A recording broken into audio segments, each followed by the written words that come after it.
Well, we're about half an hour late here getting things rolling along, but that aside, we do have Freeman Fly on hand with us down here in Skullport Harbor, so it's been quite an ordeal and a long time in the making. I think around not quite 5 years, if listeners can believe that, but he's here, and we're happy to have him. So, formerly of Austin, Texas, and Lawrence, Kansas, we have a bit of a biography now. We're going to lay out there for listeners. But yes, formerly of Austin, Texas, and Lawrence, Kansas. His whereabouts now currently unknown. We'll get into that a little more here as things unfold. But for those who have not heard of Freeman, he is, of course, an internationally known award-winning TV producer, filmmaker, radio talk host, and lecturer. Freeman has been on the forefront of conspiracy theory for nearly 2 decades. He is considered an expert in the fields of the occult, trauma-based mind control, Illuminati symbolism, and ancient civilizations by his peers and professionals within the industry. Freeman Fly, welcome to episode 134 of Pirate Radio Podcasts. Yeah, you missed out on 133, but that's just the way it goes, I guess.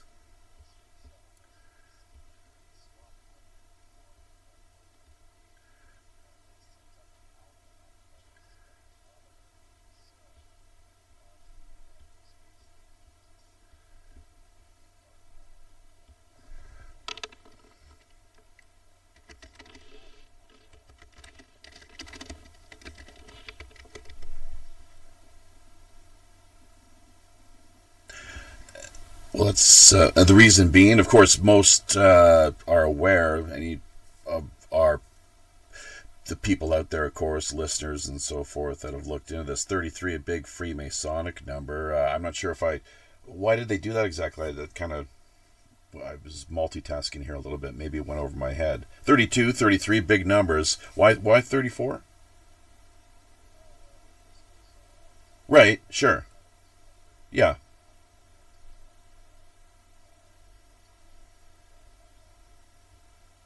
Well, how about that?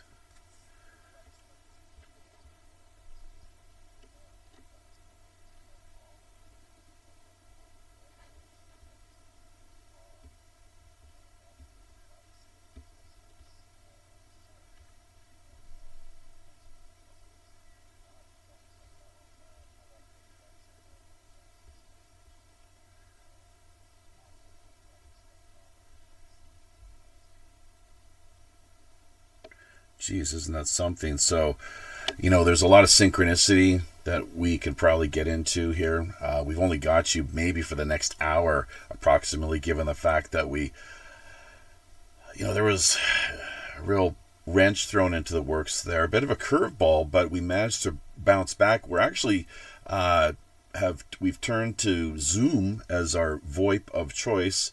So big thanks to Tommy Shutter for helping get us set up on that track rather than simply putting all of our eggs in one basket and working with Skype, or Discord hasn't proven to be the greatest way of going about live streaming the show either. But you were saying, just as we were trying to get things up and running, that this is quite a regular and routine occurrence with you.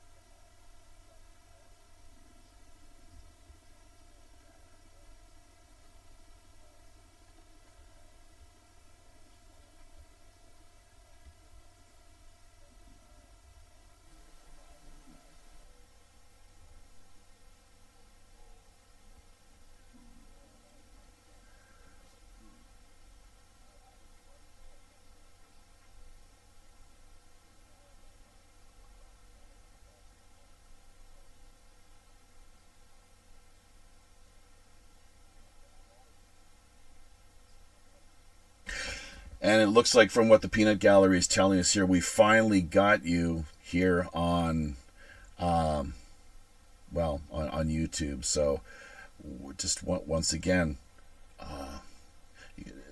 what can you say? I myself, I got my hands full here personally with the amount of work I've got to do. So one of the reasons why we have put the word out in search of a web tech type individual who maybe would be better able to, I'm not so sure about handle things, but at least lend a little bit in the way of technical expertise, advice, insight, and contribution. We get that sometimes, but the network itself, WPRPN, I'm not sure if you know about this or not, but it's very voluntaristic based. So, we offer a little bit in the way of, like, over on minds.com, which is something we were going to ask you about, actually, the virtual crypto type currency tokens that people, hang on a second. So they're saying they still can't hear you, which is really strange because we've got you. It looks like we should be able to hear you quite clearly based on what we're seeing here on the board. But anyways, we'll keep things rolling along, and I'm sure it'll. No. You sound fine in my headphones here. So we are recording via OBS, and I just don't think YouTube has picked much of you up to this point, but hopefully, yeah. But I want to ask you, one of the things I want to ask you, and I'll just kind of do my best here to work a little technical audio magic while you respond. That was one of the things, Lawrence, Kansas, for me, first thing I think is, of course, former residence and hometown of William S. Burroughs. Quite an interesting character. Somebody I think you probably know a little bit about. Maybe even you met at one point over the course of your travels. Secondly, Austin, Texas. What a city. I've never been there, but I tell you as a musician too, of course, and that's another something that we're hoping to let listeners in on, which I didn't really have much of an idea of until you sent me that link the other day in the email. Sure, yeah. And speaking of minds.com, kind of circling, returning back to that whole matter, which, have you heard of minds.com? Okay, well, there you go. Now you have. So we'll send you maybe a little referral link and see how that goes. But there's a group that they've already put together for you over there as well, whether you're aware of it or not. But we have what we call a Minds World Indie Music Showcase, and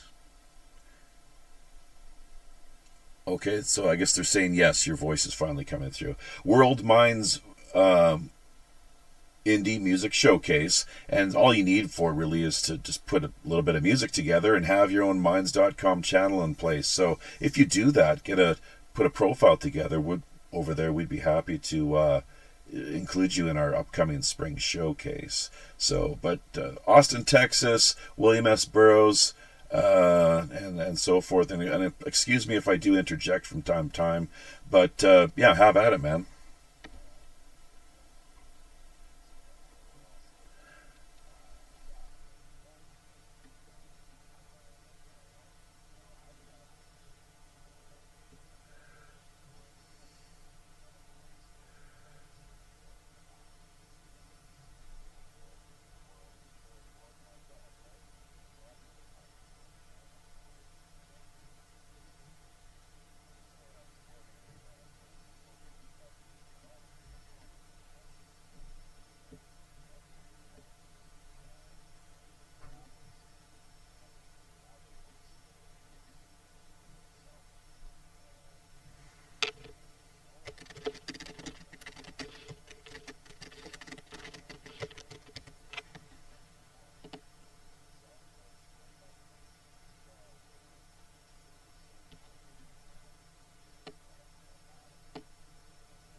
The entire capital, and then you'll discover as you go around the country that every capital is dedicated to Sirius in this way.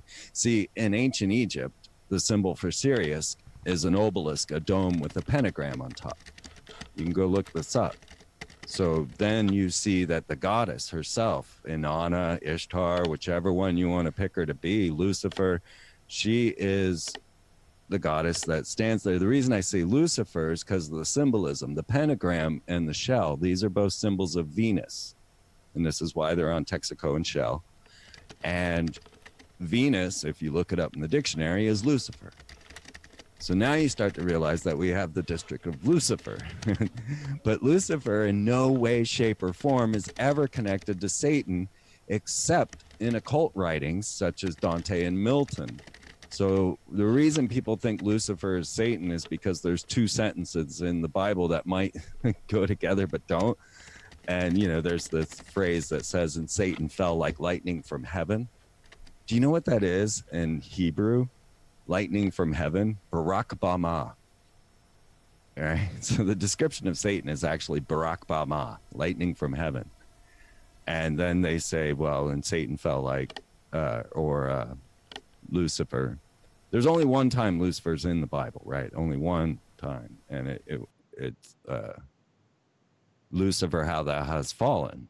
So since one was like falling like lightning and the other one has fallen, then therefore one is the other. But when you do occult symbolism, they don't go together at all. And the idea of Lucifer within Freemasonry, even though it relates to this goddess, they would tell you Prometheus. You know, the idea of man becoming God and the apotheosis. And that's why George Washington's in the apotheosis in the Capitol in DC. So that's where it all began. You know, all these puzzle pieces started coming together. And I was like, oh my God, okay, now I can see what every single corporate logo means and describe it.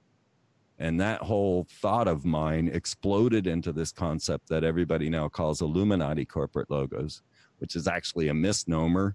And they didn't do their homework, and the Illuminati never used an eye in the pyramid symbolism in their lives. Isn't that something? So, yeah, the eye in the pyramid being selected. Freemasonic. Yeah, during the FDR administration, and there's a whole backstory to that, which I'd rather not get into at this particular moment. Okay. Although we have uploaded a whole number of your pictures via Flickr. Nice. Incredible, great photography and incredible places, of course, that you visited. Myself, as a longtime listener, know that, I guess, what was it, the 33rd degree, the Grand Lodge in Washington, I believe, or yeah, it's called the House of the Temple. Incredible. You know, Manly P. Hall, he's one of the characters that I would actually like to ask you about, because do you know how he was found deceased? Man, that's a crazy story, and I don't know exactly. No. Do you? Oh, well, all I heard was that he hadn't been heard or seen from in a couple days, and somebody went in and eventually found him with in pretty bad shape, including supposedly maggots. Yeah, Jay Widener is the person to talk to about that, and I need to get him to give me that story again, because he was seeking these sacred lakes that were based out of the Bible but found in America. And Jay Widener was one of the last people to see Manly P. Hall alive as they were seeking this last of the sacred lakes. And then there was a mysterious car accident where Manly P. Hall was run off the road, I believe. And I don't remember the exact details. That's why I was hoping you had them. But there was a big mystery there of what was going on, and kind of bringing the Mormon story to life when you're back to Freemasonry again. There's a Mormon tie-in as well, is there? So how about that? And the car incident I had never heard of, actually, so I'd imagine most of our listeners have not either. But it's interesting, one little bit of kind of a sidebar piece of trivia. Elvis Presley was a huge Manly P. Hall fan. And so, which I only discovered and Theosophy. Not so long ago. He loved Madame Blavatsky. Yeah, he was very... Elvis thought he was talking to gold beings, and they were telling him to murder people and stuff. I've never heard that one before. Are you serious? Oh yeah. Elvis was out there, man.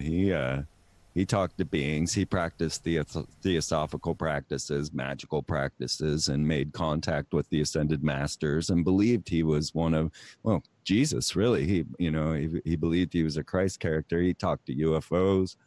There was a lot going on with Elvis.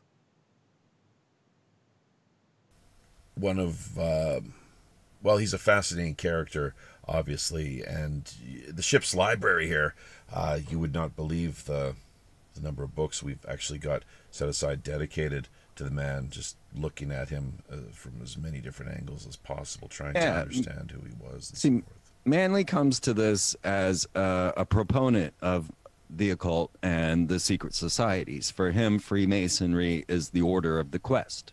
These men seeking enlightenment, trying to bring light to humanity and trying to find the best benefit to humanity. So like The Secret Destiny of America is one of my favorite Manly P. Hall books. And it's in that he describes the order of the quest and how the Enlightenment brought all of this to us, the Renaissance and all of that, and then how that formed the idea of America. And so he was very pro Freemason, but of course every system gets corrupted. You can't blame the system for the man that are doing it. Because you don't want to throw the baby out with the bathwater. You got to allow this occult message to come in and the high science that goes along with it. And so Manly is great in that way, where he, at 23 years old was writing books that are still beyond most people. Things like the secret teachings throughout the ages. He was in his 20s when he wrote this stuff, and he outlined all the esoteric arts and the occult and put it in a very positive light. And I stand by Manly. I have a great time. I've been to the Philosophical Research Society numerous times. I'm actually well known there. I got to sit in Manly P. Hall's big chair. He was like 300 pounds. Just to let you know, Freeman, too, people out there in the peanut gallery listening to the live stream, up to nearly 10 folks, friends, foes, and fellow pirate mateys at this particular point, saying that they can, yes, finally hear you after about, I guess it was 15 minutes or so of the live stream. So we did manage to get everything in order here. Let's not, if it ain't broke, don't fix it. So we're not going to touch anything here on this end. And hopefully the computer does not decide to take a vacation on us either. But one of the things in relation to what we're discussing here, and of course there's a lot of area to cover and places we could take the conversation. The promo sort of splash photo, I guess you could call it, cover shot that we used here for this week's feature show with you, episode 134 of Pirate Radio Podcast, Freeman Fly. You've got your Shriners fez on your head. A lot of people actually probably don't know, if they're new to who you are, of course, and all that you've contributed to this point. I guess nearly 2 decades of esoteric studies, investigation, research, and so forth. But your father was a relatively high-ranking, influential Freemason of sorts, and he served on the same battle carrier as Jimmy Carter back in the day. Is that not the case? Submarine, yeah. Killer One. Yeah, Dad was a trip, man. I had no idea. All my life, I was into this stuff. I thought Akhenaten was a common household word. Like when I started talking about Akhenaten and Obama, I thought everybody knew what I was talking about. So I studied all this, UFOs and ancient societies and the Time Life books of weirdness and everything I could, 40 in science, just anything that was on the strange. I was loving it as a child. And even at 10 years old, managed to draw a picture that described galactic history. And I still have that picture. I have nothing else from that age, but I have that picture still, and it stands strong. I made my second documentary all basically based out of that picture I drew at 10. But Dad never told me anything, right? I didn't know he's a Freemason. I didn't know he chased flying saucers in Blue Book. I didn't know he knew Jimmy Carter. I didn't know any of this stuff. And then I made it to college in 1991. And I met this character I call Alistair Morrison. And he opened up a whole new world to me. And he showed me the occult. He showed me Aleister Crowley. He showed me Freemasonry. And as I started to see those signs and symbols, I said, wait a minute, I know this stuff. And he's looking at me like, how could you possibly know? You don't even know what the word esoteric means. Yeah, I didn't. But I know that. And it's in my dad's top drawer. And so I went home and I questioned Dad, and he's like, yeah, and it turned out it's all tied up. My mom's husband, her first husband, was the lead Grand Master. She called the Grand Potentate of Kaiserslautern Freemasonry. That's in Europe. And my dad was raised to a Master Mason by this man who was my mom's husband. And then they ended up falling in love, and she left him, went to Dad, And it turns out that my whole family has this crazy occult background that I never knew anything about until college, and found out that Dad was on Killer One submarine. Jimmy Carter wrote my dad. I have that letter. I have the pictures of them on the submarine together and stuff. I have the pictures of my dad being raised Master Mason and all of that. And I've shown it, there's a documentary who is Freeman, if you want to see any of that. I prove everything I say. But yeah, he was also chasing flying saucers for Project Blue Book. And I'm just looking at my dad like, here I've been my whole damn life. And now you're opening up to me, and I'm saying like, so flying saucers are real. And he's like, yeah, flying saucers are real. I was stationed on this South Sea island where I had 4 radar dishes. It was my job to call them in. And so I had scheduled my dad as to be my first whistleblower interview for my television show. And as strange as it is, he died the day I was supposed to interview him. And no one really knows why. And, no one thought he was going to die or anything. And so I never did get the full story. That's all I got. You still there? Yeah, I'm just. I was actually. Okay. I typically tend to mute when speakers are sharing their thoughts and insights, of course. Yeah, no, things have just been crazy. So yeah, no, it's all good, man. And people, the listeners out there, we got nearly 10 in the Peanut Gallery, and they're having a great time. From the sounds of things, very happy to be able to hear you and everything else here. The rest of Captain John, let me tell you what's eating at me right now. Captain John, no, he's listening right now. We're gonna maybe bring him into the picture a little later. But go ahead. I'm just Jaffe. That's all I am. You're just Jaffe. All right. I had to make sure you're on the air. Pseudonyms, all that. What you have? I didn't know. You have a question?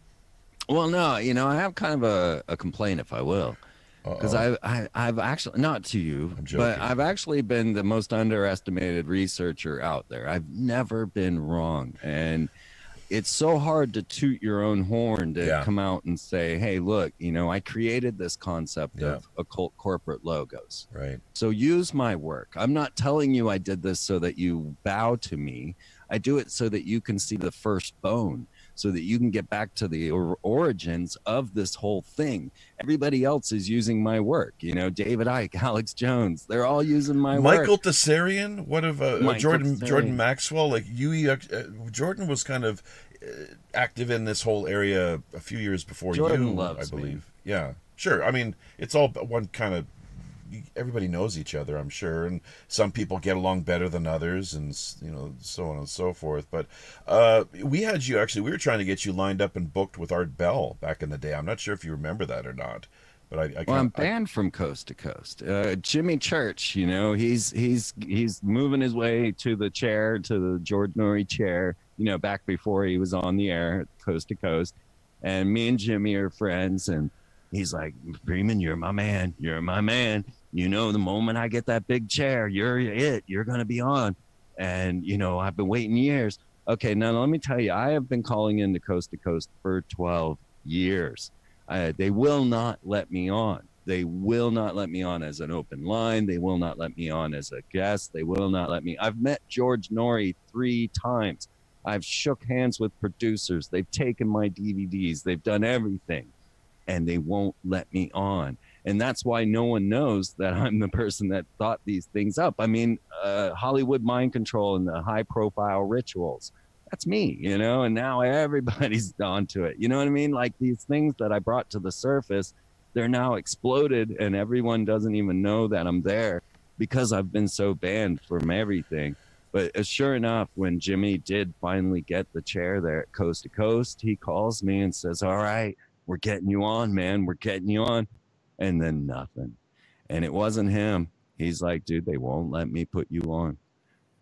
So I'm completely banned from Coast to Coast, have been since Art Bell. How about that? So it's amazing the number of people that I have talked to over the years mentioning you. And surprisingly, as you say, there's a fair number that have not heard of you, which to me is quite surprising when, you know, the likes of Graham Hancock or David Icke, as you say, and so forth, that, you know, those type of personalities are more familiar to them. So you're a little more, make it a coast. You're a little more kind of operating still in the the underground, really. We're really buried deep down in the underground, as you can probably imagine here, but that's fine. We're happy to do our thing, just plugging away and working our craft as it is. You know, there are so many crafts naturally, so but the skills that have to be honed and developed, so many things that go into putting these shows together. But the products and the items and the research you've done, the documentaries you've put together, yeah, like, sure. Whenever I get the chance, I do talk to people about Freeman and help to spread the word, as it were, encourage people to check out your videos and so forth. And that's one of the reasons why we got you on the show this week. We typically don't go looking for the more high-profile type personalities, believe it or not, which we consider you one. But you know, generally, what the platform here is in place to help to promote and provide exposure to people who are more lesser known type individuals living their lives out in the world via the digital underground, I guess, in many ways. But they do have stories to share, of course, and their voices are well worth hearing and listening to. In fact, we got one of your colleagues in arms, I guess, more or less, Robert Homrich, who's joined us here in the Peanut Gallery. And so he's given you a bit of a shout out here. Epic Proportions Media Productions. How far back do you and Robert go exactly? He's been a guest on the show a couple times, and you know, I always hit it off so well with everyone because we're on the same vein. You know, we're in the same topic, and who else is going to sit around and talk about architecture? I got like tons and tons of footage and pictures of architecture. So, you know, we met on the show. On your show, Freeman TV. Yeah. Yeah. I'm always trying to get the new and upcomers as well. It's like, okay, we've planted this seed. It has grown into this massive thing. I mean, imagine I've been doing this. I've been on the air for 14 years, right? Longest running talk show on YouTube. And I've talked to everyone. So we've planted this seed and we've watched it grow. So I want to talk to the people who now are in the bushes, you know, that have taken the seed and grown with it. So I'm always looking for new voices. Well, you remember Mae Brussel and her Brussels sprouts? that kind of deal, I guess. So yeah, the Freemanites.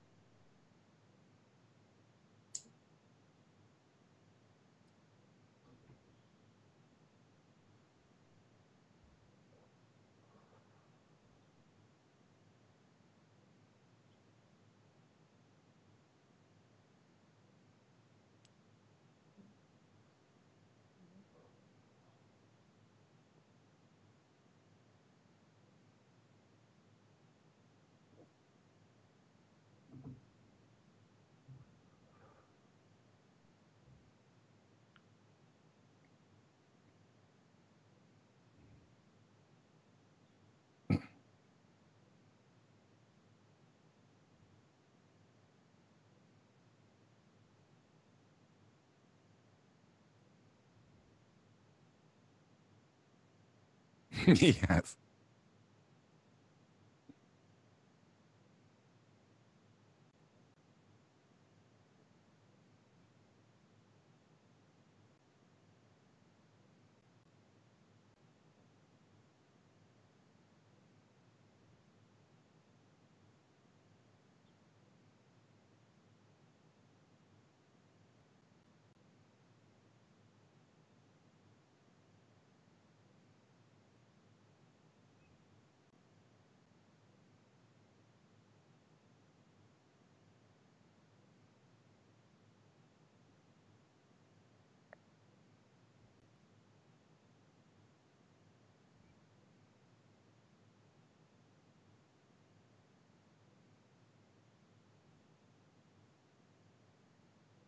Yeah, man, I'll tell you about the day that Phil Lesh took me to a Mason temple and tried to kill me. Phil and friends. Yeah, yeah, yeah. All right. Phil and friends got together, right? Now, okay. First of all, being a rainbow, being a primitive, when I met the Deadheads, I was so offended by them. Just their over capitalistic ways.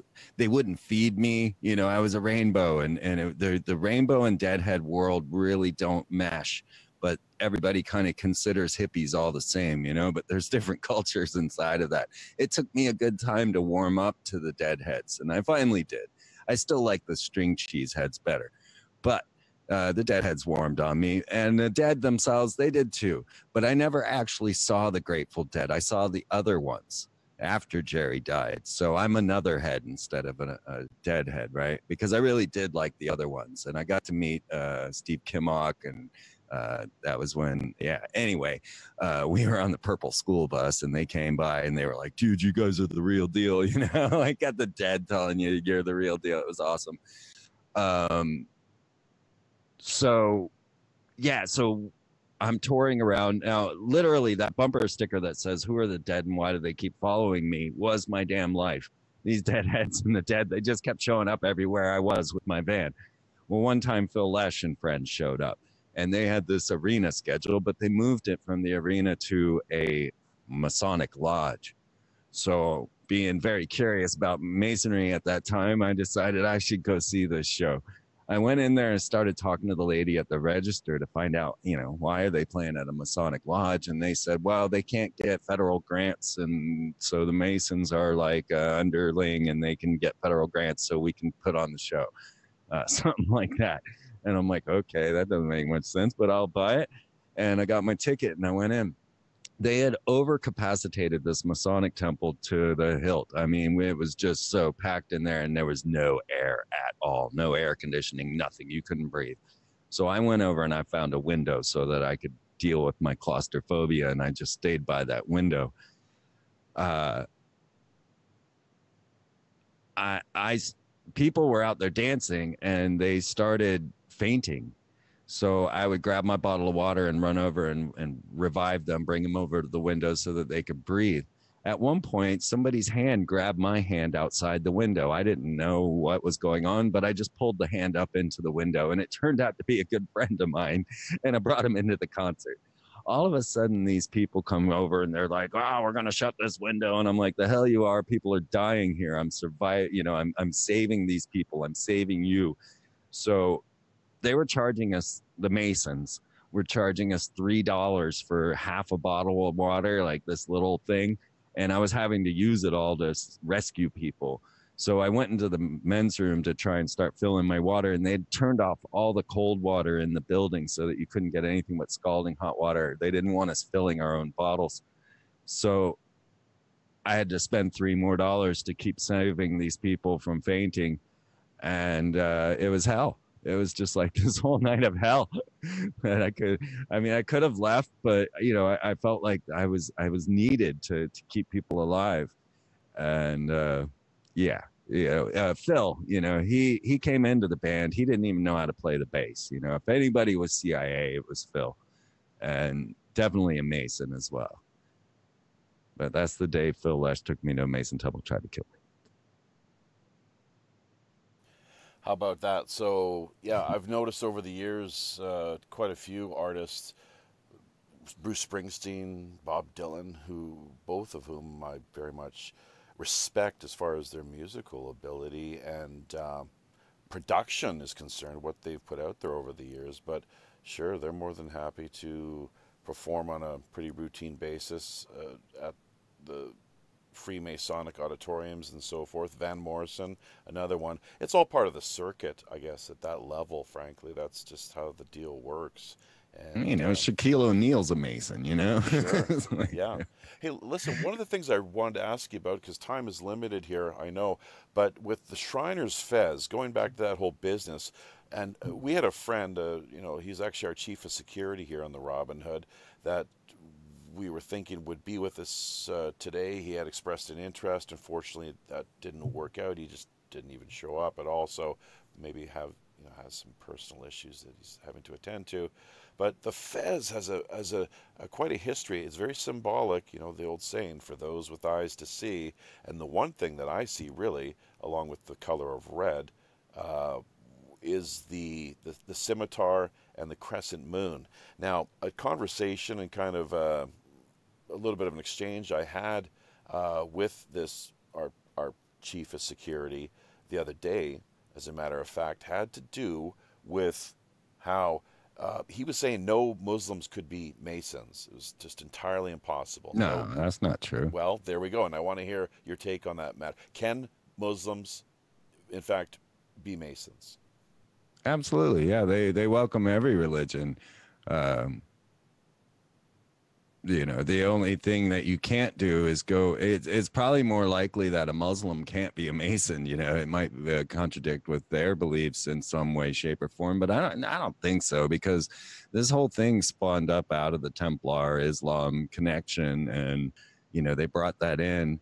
I'm trying to think exactly now of the Islamic lodges, and I don't have that, but what I do know about Freemasonry is that all religions are accepted.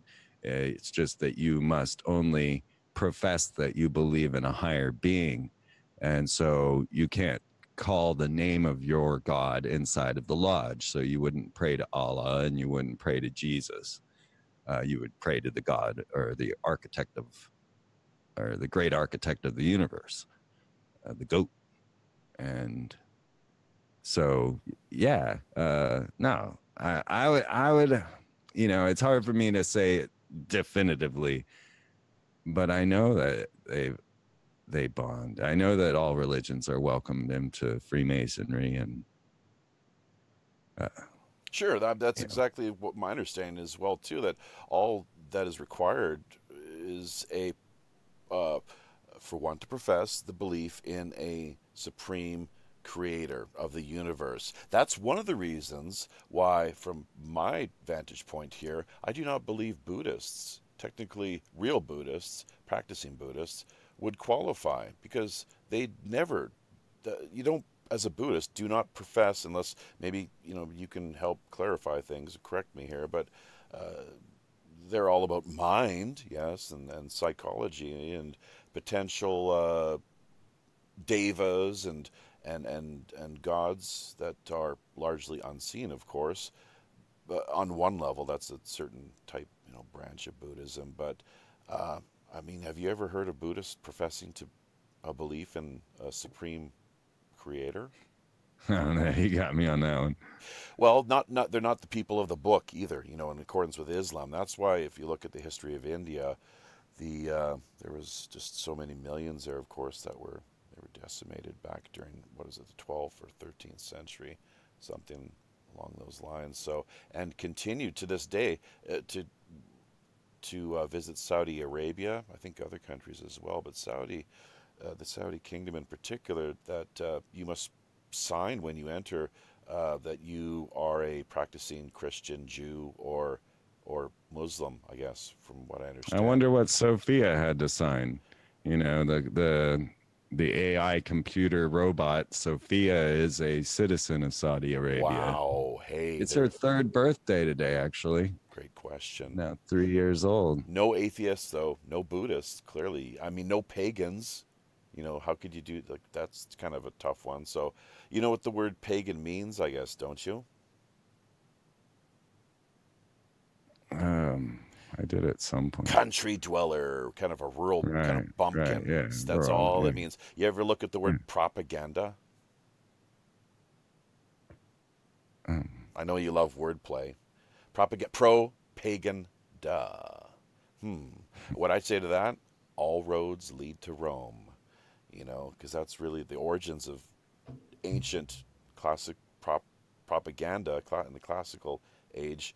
Rome had a big hand in things, of course, because they were heavily invested in distributing and promoting their version of reality, the official narrative, through their propaganda there. So, but I'm not sure if you have anything more to say to that or not. But let's see what we got here. I'm wondering if you've ever seen Aliens from Hell. You know, it's funny because in the lead up to doing this show, that's my homework, of course. Yes, last night I had looked at it in the past, so it was more a refresher, I suppose, than anything. But yeah, I guess we could hear a little bit from you regarding that whole matter. I'd also like to get into the whole area of naval admiralty, marine law, and the straw man. Yeah, I don't do any of that. Those are the Freeman. They stole my name. But hang on, naval. But you did a show not so long ago dealing with naval admiralty, marine law. Did you not? That's not my thing. I'll track down the link for you and show it to you there. There's a guy with he had like a pirate type emblem, skull and bones, and so forth. And I'd have to do a little bit of research. Maybe somebody in the peanut gallery could, you know, take a few moments to work on tracking that one down in Freeman's online archives, of course. So, yeah, I've heard that in the past. You've stated that not a big supporter or fan of the whole free man of the land. Oh, no, they just took my name, and so it made it difficult. I didn't really have anything against them in particular. It's just that, you know, all of a sudden everybody thought I was associated with that. Right. And I was Freeman, you know what I mean? You know, they took my damn name. And so that, you know, it's kind of a joke, but I don't really have any problem with them. Once I was at a Free Man on the Land lecture in London, and I had the best time because I was in the back of that place eating shrimp crisps because I was starving. And here we are in a place that you're practicing sovereignty, and somebody steps up and asks the guy on stage, obviously the authority, can you tell the man behind me to quit eating his shrimp crisps because I can't hear this story of sovereignty? And I was like, dude, you just blew it. You know, you're doing it all wrong. You got it backwards. You know, tell me to stop eating my crisps. Quit turning to authority and turn around here and talk to me yourself. You know, but I'm not going to stop eating because I'm a sovereign being and I'm hungry. So, you know, that's about as close. I forgot who that was speaking. He was one of the big free men on the land. But no, you know, it's just that, you know, I've had this name for a long time, and to have it kind of usurped by another concept and then to constantly be associated with that when my whole basis has been the occult and high technology. You know, these are the things that I should be known for. And yet I'm not. Government and autonomy, you know, those two words, once again, just to break it down for you here. Government, it simply means mind control, from what I understand. Secondly, autonomy, self-naming. it's important stuff there. You know, really. Who is it? He's program or be programmed kind of deal. And the way that I'm not sure if I think you kind of resonate with this, and you more or less concur. But yeah, how we have to do what we can to, and you could tie this into a spiritual or occult in that manner as well too. Going back to even the ancient Greek koine term eudaimonia, which that was their idea of happiness, that literally translated and meant the good demon within. That's the deal there. So what were they thinking? You know, back in the day with people having these good demons within themselves. You know, when they're happy, and when they're not, then I suppose a little more bit of an angry demon. So yeah, government and autonomy. I'm not sure if you've ever reflected on those two or not much, but you know. And here's the thing I wanted to get into, just in brief as well too, before we you know, wrap up the apocalypse. Also, your interview with Tex Mars too. Let's not forget. That's really, I thought, was really great, the way you two teamed up and worked together and putting together. Well, that was mind-boggling. So let's go through a little bit of that real quick, because now I've told you that I was the creator of this concept of the occult corporate logos, which is now known as Illuminati corporate logos, which is a misnomer, because you're not looking for the Illuminati, folks. You're looking for Freemasonry. If you say Freemasonic logos, then you're right. But Illuminati logos, you're wrong. All right. So I came up with this. I developed this whole concept, and every single corporate logo I can identify. I can tell you what its meaning is, and I can tell you the Mason behind it. Right. I've gone to every lodge around the globe.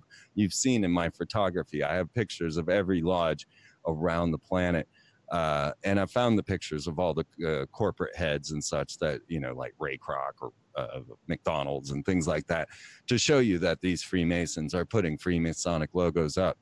But the truth is, there was one other person that was also coming up with this idea, realizing that there were secret signs and symbols. You see, the very first time somebody did that was the Procter and Gamble logo, when Christians from the said that there was a 666 in his beard, you know, and they sued Procter and Gamble about that. That's the only time anybody's ever said there was an occult corporate logo, until me.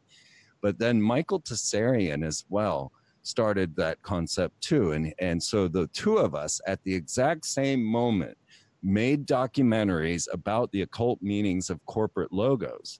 Mine was more correct than Tessarian's. I can prove that. But because he was focused on the symbolism of astrology, he had not incorporated Freemasonry. So his science only worked on certain logos, where mine works on every logo. So, but we both made a documentary at the exact same moment and didn't know one another. So this is something interesting, how these things start to bubble to the surface. And the real bizarre thing was that we both used the same obscure Dead Can Dance song to open our corporate logo films with. And it's mind-boggling how that could even happen. But we both chose the exact same song to start this with. Now, with Tex Mars, so, you know, me and Tessarian, we were the two that were up on this thing, but he was a little bit wrong because he didn't know about Freemasonry. Then I met Tex Mars, and Tex and I hit it right off. I had this entire film made of hand signs and gestures of the occult. And then found out that Tex Mars was writing a book about it, right? Codex Magica. So I invite him onto the show. I'm teaching him things about the different hand signs and gestures, and including all of the stuff that he already knows. But I had hundreds of images compared to what he had, and he was blown away, because we were both working on the exact same topic at the exact same time, came up with the exact same conclusions. So I ended up being the producer, editor, and photographer for 3 of Tex Mars's films, because I went on this crazy tour after exposing the Anna Nicole Brittany mind control story. I had a bit of an emotional breakdown, because when you study mind control and you really get to know it, and you get friends like Kathy O'Brien, like, you know, she's a friend of mine, this stuff will break you down because it's really hardcore. And so I just left. I went on this just crazy roll around the country, and I ended up photographing all this stuff that I saw along the way, which became my film Sorcerers of Atlantis. But when I returned, it turned out that Tex Mars was making a documentary about all the places that I had just gone. And I had the disc in my backpack of all the pictures that he needed for his book and for the movie. So I ended up making his movie for him because I just happened to be there with all the right stuff. On top of that, I've done 7 of Alex Jones's DVDs. You know, I've always been in the background doing all of this stuff, and I'm like a magician no one sees. David Icke, you know, when he started talking about Illuminati corporate logos, go look at whose artwork he's using. You know, it's mine. You know, it's this. I got this little, but yet this story was bubbling to the surface in these minds. How was it that Tessarian and I were working on this same concept at the same time and used the same Dead Can Dance song? How was it that Tex Mars, in 3 different occasions, him and I bonded on these levels that we were both working on at the same damn time? It blows me away. Another story like that was the going to the Mayans for the first ever all-night ritual at the pyramids at Tikal. And that boiled into a story that got me into the Institute of Noetic Sciences, meeting up with Drembalo Melchizedek and all of this craziness. And it's just amazing to me. If you allow it, if you tap into it, then you allow your creative play to produce these things. No one had ever made a film like I had made. You know, I made the first documentary on chemtrails. I made the first documentary on HAARP. I feel I set the standard for what a YouTube video has to be. And a lot of people have been trying to keep up with me, and it's not an easy thing to do because I've been inspired and I've been driven and I've got this knowledge that's just boiling up out of me. And yet at the same time, as we started this show, I was so far ahead of the parade that no one even knew I was in the parade. Now I'm looking at the effects of all my work, and I'm seeing where everybody's gotten the story all screwed up. And I'm just saying, hey, come back to freemantv.com and start over. Start at the Freeman Perspective television shows. Start watching what set the stage for this whole huge debate that we're now having, where you're watching Hollywood being taken down with the pedophiles. That came up out of freemantv.com, you know? The Space Force. I covered that. I predicted it. I told everyone, you know, I predicted 9/11. You know what I mean? Like, I have not been wrong, but I've got this Cassandra complex, if you want to go Greek, you know, that I'm the oracle that just no one believes, no one hears, no one sees. And it's all still there. That's the beauty of the World Wide Web, though. I was there at the beginning of the web, and I'll probably be there at the end of it.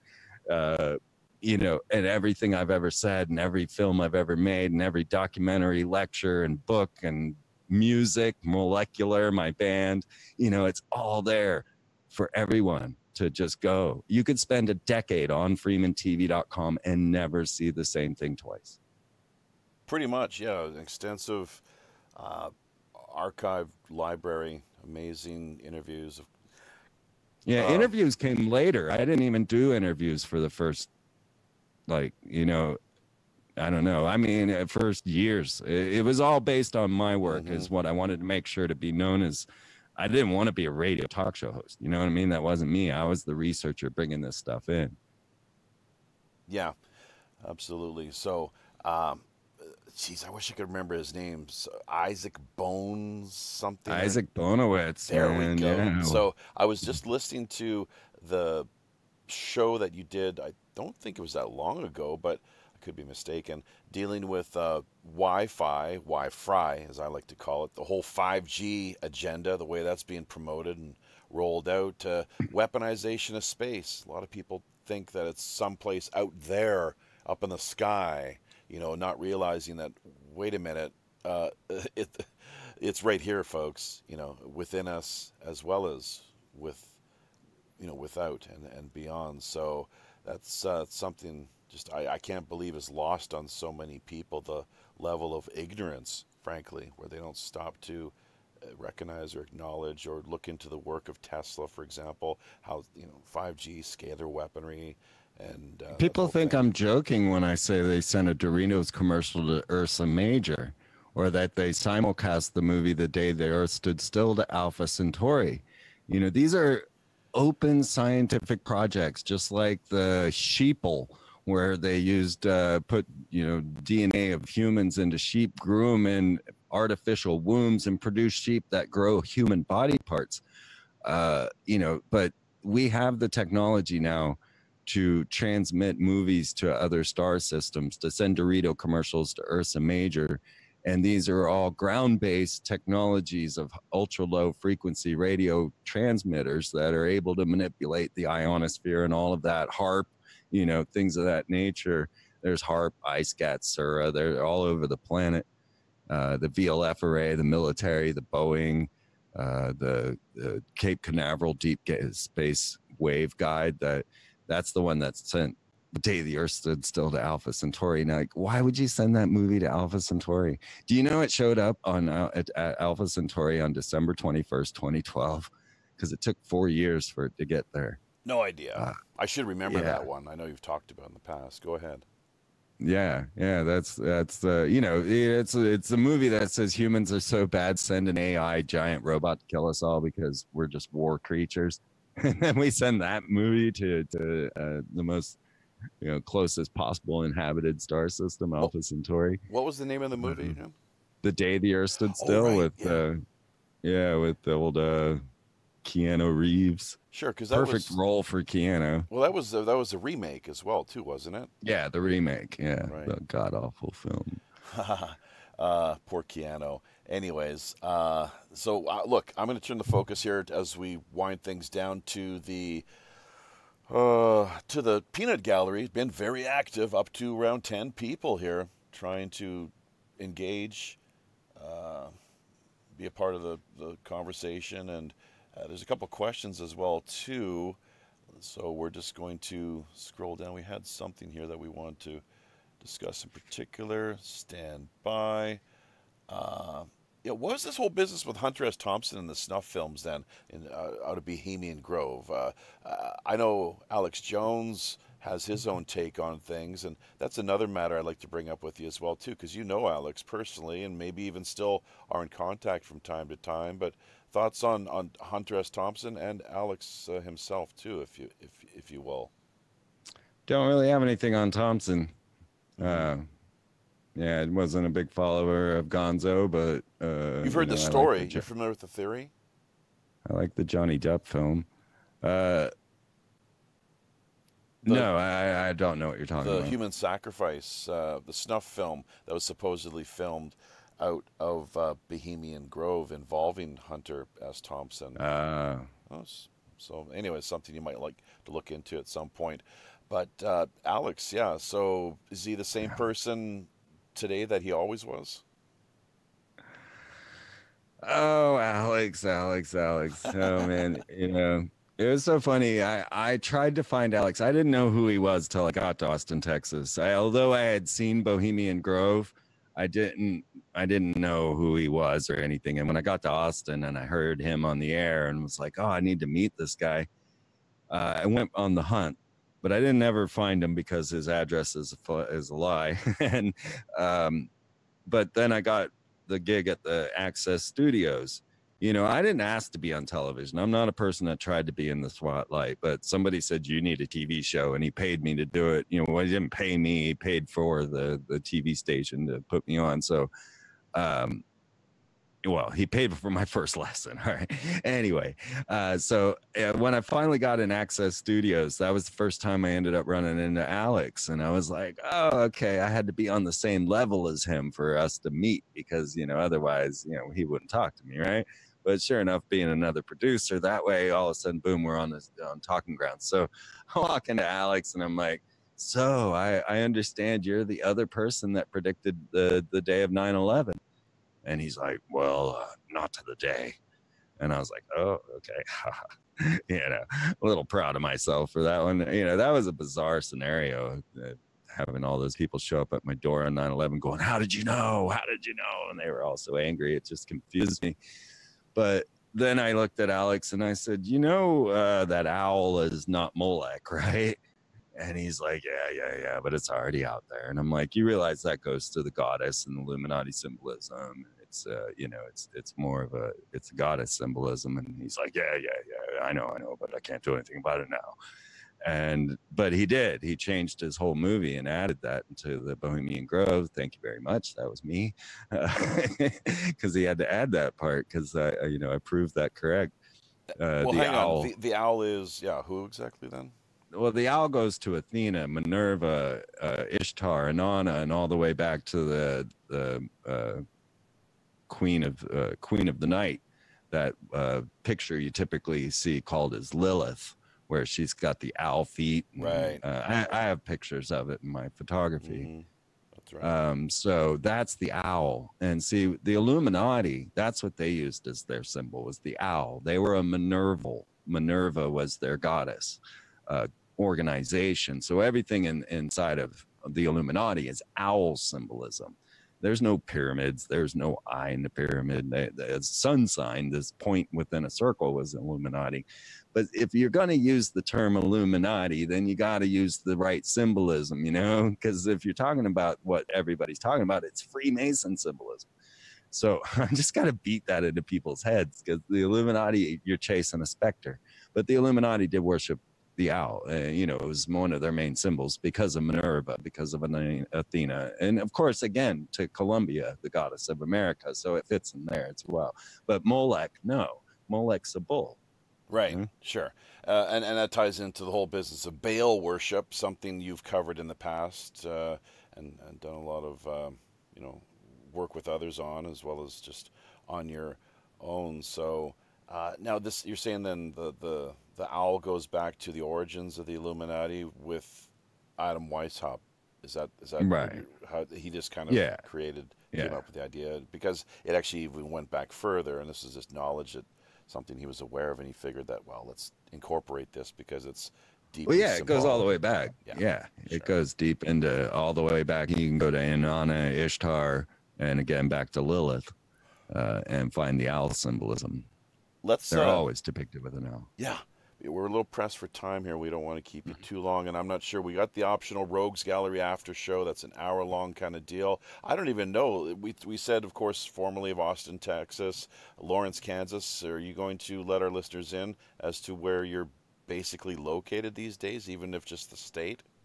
Yeah. I call it Pleasantville, Greenville, or Pleasantville. Yeah, you sound a little pleasantly green at the moment. Actually, I'm picking that up in my headphones. Freeman's just he's feeling fine. So it's 1 a.m. for me. Oh my God. I'm just like barely awake here. Oh wow. So just running things down then in the comment section, because we want to acknowledge these people that have contributed here today to the live stream. Yeah. Robert Homrich, Epic Proportions Media Productions, just commenting, of course, Lucifer equals light code. Joe Emanon, Prometheus gave fire to mankind and was punished for doing so. Regarding Manly P. Hall, I guess he's saying here, yes, he was suicided. And I'm just going to skip this comment here, dealing with what they had to say with Elvis and so forth. But see if we can find Zane Ivy's got some great input to offer here as well. A bit of a joke from Joey Boomer, Pirate Joey Boomer. He's always good with the humor and off the cuff remarks. Freeman has the bloodline, so when you're running for president, that kind of deal. Yeah. Oh, I'm sure. I ran a campaign once. You could. Yeah. What kind of campaign? Well, when I was 35, I was like, all right, let's go for it. A billionaire gave me $100 and said, all right, run your campaign. But no, man, I'd never be president, never in a million years. So check this out. Something I think listeners is important for people to know about. I know I'm well aware, but yeah, it's just Joey reminding listeners here that you have been really screwed over on Facebook. I'm not sure if you were born Mr. Freeman Fly or not, but we all know how anal retentive Facebook is with these foolish, what is your real name kind of deal. So presumably Freeman Fly is not the name that you were born with. Are you going to let listeners in? Has that I've never heard your real, what is your real name? No one has. I've never been my real name on the internet or even really in life, I've been Freeman for so long. that I don't even answer to the name my parents said. But nah, man, that kills all the mystery. I'm Freeman Fly, man. Okay. But yeah, if they're gonna lock me out of Facebook because of it, I had 9 profiles canceled on me, so I haven't been on Facebook in 4 or 5 years. You got to check out minds.com. They've really got a lot to offer there. They've got some issues as well too, but open sourced, completely free speech, pretty much. And they have, once again, that crypto token in place at the moment, the digital type of currency. Why didn't I cash out my Bitcoin? Why didn't I cash it out? Has the value tanked recently? Well, it was at 12 grand and now it's at like 3. Oh, I see. I don't follow Bitcoin at all, but anyways, yeah, they are actually tied. And there's 2 ways they do things over on Minds. They have the off-chain and the on-chain. So the off-chain is just kind of in-house, and we use that for boost power, basically, when we generate points. Because every time you like something or remind something or comment or that sort of thing, you receive points, basically. And what we, once again, typically do with these points or just put them towards boosting our content and hopefully managing to draw a few more listeners in to the live stream. So let's see, we're just talking about Koreans here.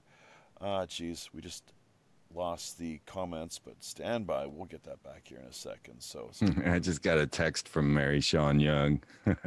Who's that? Never heard of the person. Oh, Blade Runner, Ace Ventura. Oh, they were the actor in the movie, were they? Yeah, she was I can't think of the name in Ace Ventura. Ray Finkel. You know, yeah, Blade Runner, no? Sure. Dune? Sure, yeah. Well, I'd have to go back and check the movies out, of course, but you're talking the original Blade Runner? Yeah. Well, she's in the new one, too. No kidding. I'm telling her I'm on a late night show with you guys. So are you just friends, or are you 2 guys hooking up? What's the deal there? Oh, no, we're just good friends. Although I think she might have kidnapped me if she could have. Sorry to probe. I hate to do that with people sometimes, but that's partly my job. I've got to ask these kind of probing questions. Although it's important to know when to kind of back off as well. So, but here's the thing: Zain Ivy, Masonry was pretty strong in Egypt for a while. And the Muslim Brotherhood itself has a strong historical connection with Masonry. I think that definitely goes back to the old man of the mountains and the assassins, the Hashash. Yeah, the Templar and the assassins, you know. And the Fez, that's really, for me, that's historic because that's where Islam started. There was conspiracy was hatched, I believe, between East and West. You know, they say never the twain shall they meet, but there's some long, deep roots there. There's, I do believe, a lot of really dirty, underhanded business that has occurred through history and continues to this day under the auspices of, for example, the so-called Kalergi plan. If people look into that, I'm not sure. Does that mean much to you, the Kalergi plan? No. Okay. So let's see what else we have here as far as something you might want to look into. It's pretty fascinating stuff. Robert asking here once again why he thinks Masons hold so tightly to all the secrecy. What does he think they're hiding? They just like being in the club, honestly. Most of them don't know jack. When I meet Masons, I'm always told I'm the non-Mason that knows more about Masonries than all the Masons. And they don't care. They don't care. My dad didn't care. He never read Morals and Dogma. You know, they keep the secrets because it keeps the brotherhood, you know, it keeps that little wink, wink, nudge, nudge between them. But as far as studying the esoteric arts, it's very rare. And there are orders within orders inside of Freemasonry, and you won't even know they exist. You know, they have satanic orders where they go and do satanic rituals. They have Montezuma orders where it actually lists blood sacrifice in the ritual, but I don't know what's going on. But yeah, so there's a lot going on, but the esoteric arts really turn to the Ordo Templi Orientis, who they claim to be the direct descendants of the Illuminati. And I would believe that. And most of the satanic symbols that you see, which you don't even know actually are satanic symbols, like the X-Men logo, you have no idea that within the Church of Satan, that's the mark of the beast, which is ironic being on the beast of the X-Men, but it's on all of the X-Men. It's on the X-Files. It's all over the place. Madonna put it on the Super Bowl stage. The O and X symbol is the mark of the beast. But if you don't read the works of Satanists like Kenneth Grant, then you would never know. And most people haven't even heard of the OTO, the Ordo Templi Orientis, which was really revamped by Aleister Crowley, but was in existence prior to Crowley. But of course, that's the same group that brought up Jack Parsons and, started the whole rocket industry. But, that's open sexual magic. So what happens is if you go into an OTO lodge and they're practicing open sex ritual magic there, Masons will admit to being Masons. But if you were to be in a Masonic lodge and those men that were practicing sex rituals in the OTO, they will not identify themselves. They will not admit it inside of a Masonic lodge. So the deeper magical rituals go to the OTO, and more people need to understand the Ordo Templi Orientis, which is the order of the Eastern Templar, and the magical practices that go on there, because those are the ones that are the black magicians. Those are the ones who openly project satanic symbols, but satanic symbols that most of the people don't know. And that's one that I've always found very fascinating, or the use of satanic symbols that people don't know, like the X-Men logo, the X-Files logo and such. People don't even know that it's satanic. So it's not like they're trying to project their Satanism out. It's just that they're using these symbols openly, and it's pretty creepy, especially when Madonna does it on the Super Bowl stage. Would that in any way qualify as so-called revelation of the method? I guess so. Well, no, because nobody even knows they're doing it. Oh, I see. Okay. The OTO claimed to be the most dangerous group on the face of the earth by author, I'm not going to get his last name right, but Craig Heimblicker, I believe is how you pronounce it. Have you followed or looked into his No, work? I'd like to know about that. Okay, well, I'll maybe send you the link after we wrap up here. But yeah, definitely a bit of a Crowley tie-in. And here's one guy that I'm kind of a big fan of. You gotta see the Lennon Claypool Delirium, the most recent release. Sean Lennon, John Lennon's son, with Les Claypool of Primus. Sure. So the Sean and Lennon Claypool Delirium. I highly recommend checking out their first film, or their first video for the latest album, which I believe is called Sex and Rockets, something to that effect. But it's all Crowley and Jack Parsons. It's pretty epic. Sean Lennon and Lennon and Claypool, they put out an album called The Monolith on Phobos. And, that's so obscure. Sean Lennon's into all this stuff because he's writing this stuff.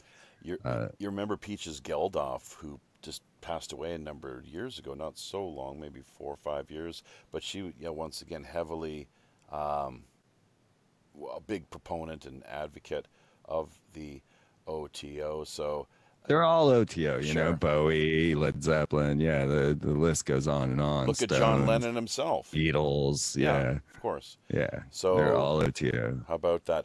Are you a big, and you don't have to really provide an extensive response to this, but the whole business, we're going to have actually a show coming up here in the not too distant future covering this whole matter, bringing on board the Sage of Quay. But the whole fall theory, Paul is dead. Oh yeah, I mean it's definitely an intriguing thing, and they certainly look different. And I did have one guest on about that topic,